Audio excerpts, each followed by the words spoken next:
We're going to take a look at sharing documents in Google Drive. I've got 3 documents and I'm going to send them to another person, each with different permissions. So the first one I'll send is going to be view only. So the other person will only be able to look at the document, not make changes. The second one I'll send will give that person the ability to make comments and suggest changes, but not actually alter the document. And the third example will give them full edit privileges. For the first one, I'm going to right-click and choose Share. In the box that pops up, I type in the email address of the person I want to share this with. To the right of the email address list, I've got a drop-down menu with different permission settings. And so in this case, I want Can View. Underneath that, there's a box to add a note, and that goes through email. So if you don't want to send an email along with the shared document, uncheck this box. Click OK. Now I'm getting a warning here because I'm sharing a document and I'm not sending a message to tell them I'm sharing it, but I know that, and that's okay. Okay, and as soon as I do that, I get a little icon next to the document of 2 people. That indicates it's being shared with 1 or more people.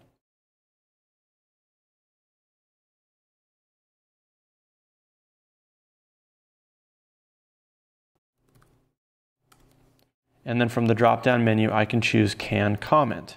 I'll uncheck the Notify box, click OK, and click OK.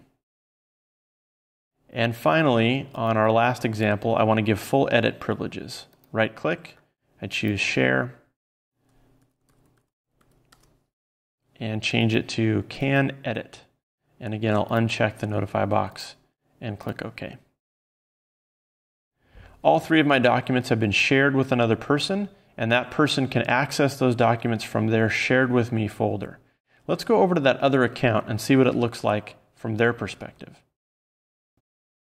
Okay, now we're in the other person's account. So this staff member just received shared documents, and so they need to go to the Shared With Me section, and there are the 3 documents that were shared. And they can see who sent them, and that's me.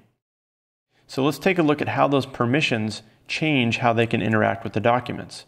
So this person who received the documents can take the view example and look at it, but that's all they can do.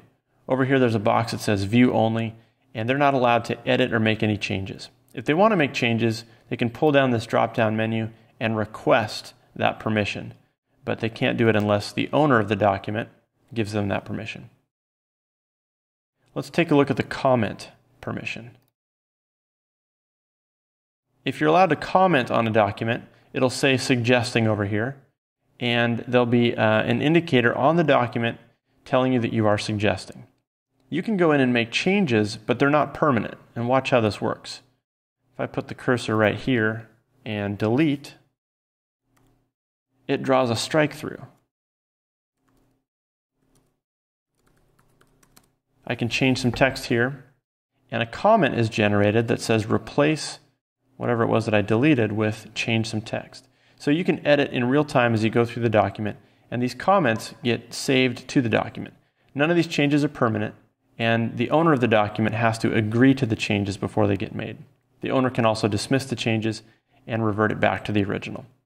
As a commenter, I could also highlight sections and then click the comment box and just make notes about areas of the document.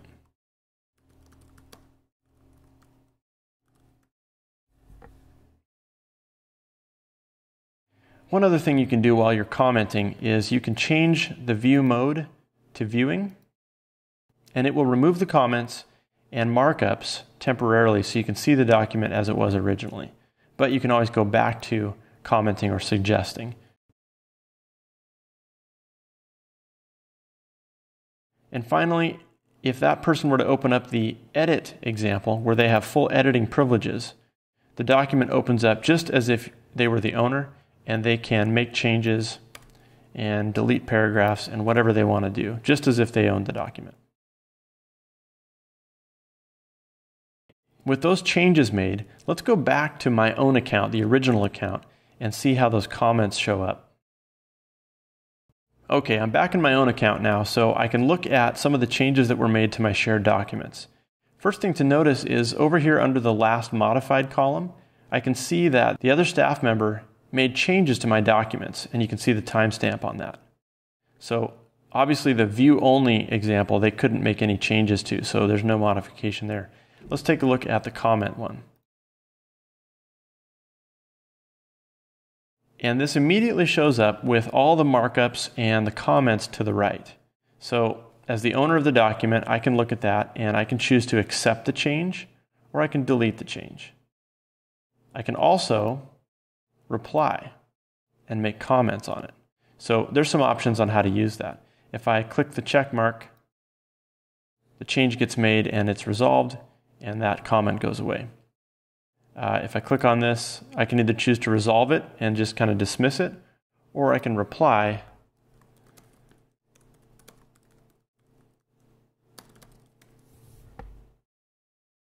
and then you end up with an ongoing conversation on the document that they can reply to as well.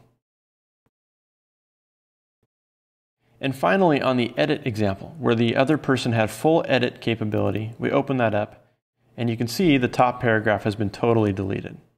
So hopefully they didn't make any changes that are disastrous to the project. Be careful when you hand out editing privileges to your documents. That's how to share documents from Google Drive with different permission settings.